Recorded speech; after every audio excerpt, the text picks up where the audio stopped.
Je m'appelle Sabima Nalus Angélique. Je suis burundaise. Je suis née en 1980. Je suis mariée et mère de 3 enfants. Et je suis une femme engagée pour la consolidation de la paix au Burundi et ailleurs. Et maintenant, je travaille pour Initiative et Changement Burundi Tugendere Burundi.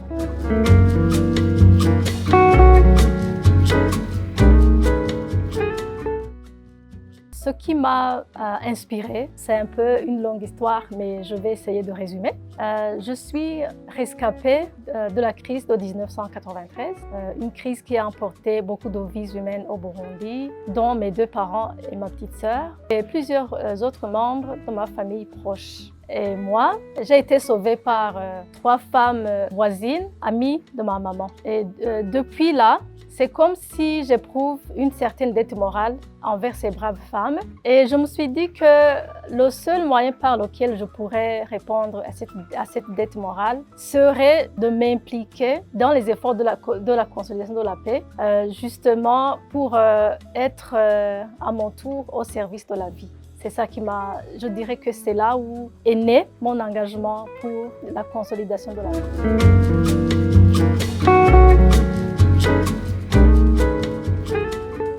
Inspirée toujours par le courage, la bravoure de ces femmes, j'ai commencé à me familiariser par les droits des femmes quand j'étais à l'ONU Femmes depuis 2006. Et avec ONU Femmes Burundi, j'ai appris à défendre les droits des femmes. J'ai appris comment contribuer à la promotion, par exemple, de la femme à la gouvernance. Grâce à cette expérience que j'ai acquise, je parviens maintenant, depuis 2013, à contribuer aux efforts de consolidation de la paix auprès d'Initiative et Changement Burundi Tugendere Burundi, à travers la sensibilisation aux valeurs humaines et démocratiques, à travers la promotion de la femme à la gouvernance, aussi la promotion de la masculinité positive, et la promotion de l'égalité et équité des genres,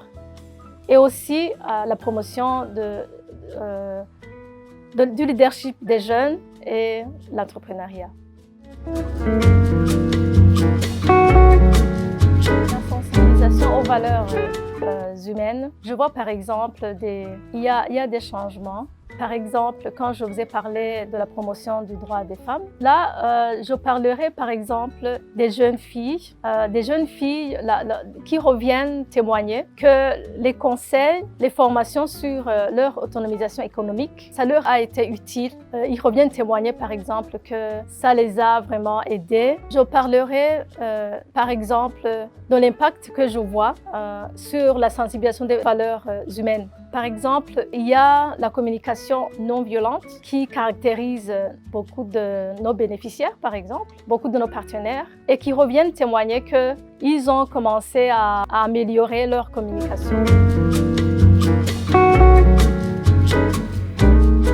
Je dirais principalement, comme je vous ai parlé, que je suis vraiment engagée envers la promotion des droits des femmes. Les principaux défis sont principalement l'ignorance de leurs droits ou bien des femmes qui n'osent pas entreprendre, qui n'osent pas réclamer leurs droits et qui ont peur de se lancer dans les activités de consolidation de la paix. Et un autre défi, c'est vraiment les jugements subjectifs de certains hommes qui pensent encore que la place de la femme ne se trouve qu'au foyer.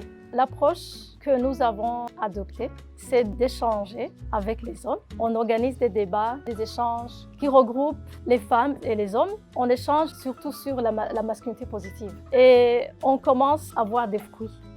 Il y a par exemple certains proverbes en kirundi qui sont vraiment maintenant mieux interprétés. C'est ça, donc je garde espoir. Et je me suis rendu compte qu'il y a des hommes qui sont bien disposés à soutenir les femmes, mais qui ignorent que la femme a besoin d'être soutenue.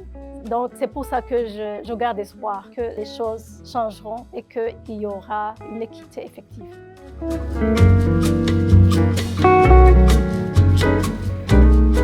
Je dirais aux femmes que la paix est possible et que sa consolidation commence à la maison. Donc, les femmes ont un grand rôle à jouer pour l'épanouissement de leur famille. Je leur dirais aussi qu'elles sont mieux placées pour enseigner, transférer la paix, les valeurs de paix à leurs maris et à leurs enfants en tant qu'épouses et mères. Pour cela, je les exhorte de s'impliquer activement dans les efforts de consolidation de la paix pour l'épanouissement de leur famille, de leur communauté et partant de leur pays.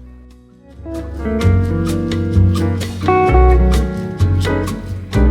ce qui précède, je vous ai parlé du rôle que, par exemple, que les femmes burundaises ont joué pendant la crise de 93. Elles ont vraiment participé dans la consolidation de la paix. Et je dirais que la participation de la femme ajoutera un plus, surtout que les femmes burundaises sont plus nombreuses par rapport au reste de la population burundaise. C'est-à-dire que leur participation fera que leurs besoins soient exprimés et ces besoins, une fois pris en compte, il y aura un développement inclusif, donc un développement durable.